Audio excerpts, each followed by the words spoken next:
If you're ready to leave the United States, but you're worried about health insurance, medical costs, or prescriptions, I'm going to give you everything we've learned in the past 2.5 years of traveling full-time.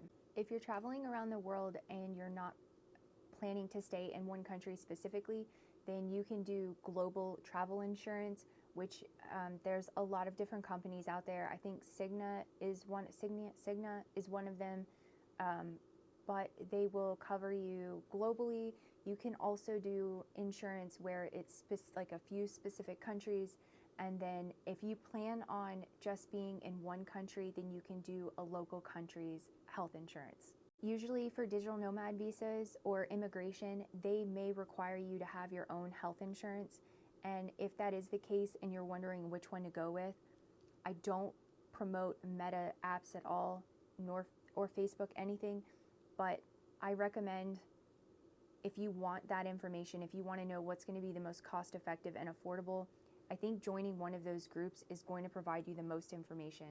In fact, if you're just curious about digital nomad visas, I would, in Facebook, type in country digital nomad visas, and you're going to get a ton of Facebook groups, and joining those groups is going to provide you the most information about everything, because you're going to have people who have actually done this, and they're going to have their experience. They're going to tell you what they find is the most affordable and helpful.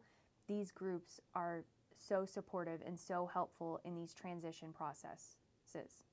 Before you leave the United States, you want to make sure that you get all of your medical records together, that if there's any doctor's notes, prescriptions, if you can do a 3-month supply of prescription to give yourself time to find, if you're going to one specific country, it'll give you time to settle into that country, find a doctor, and then figure out if that prescription is going to transfer over, or if you have to do a prescription that's like their equivalent in that country.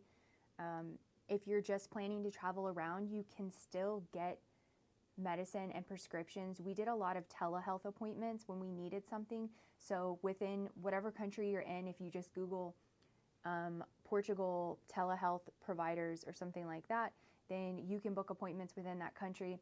They can send the prescription to the pharmacy that's closest to you, or they just send you a prescription and you take that to the pharmacy.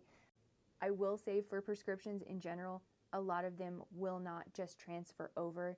You need to talk with the doctor that's in that country and get a prescription from them. We specifically had trouble after I got my ADHD diagnosis.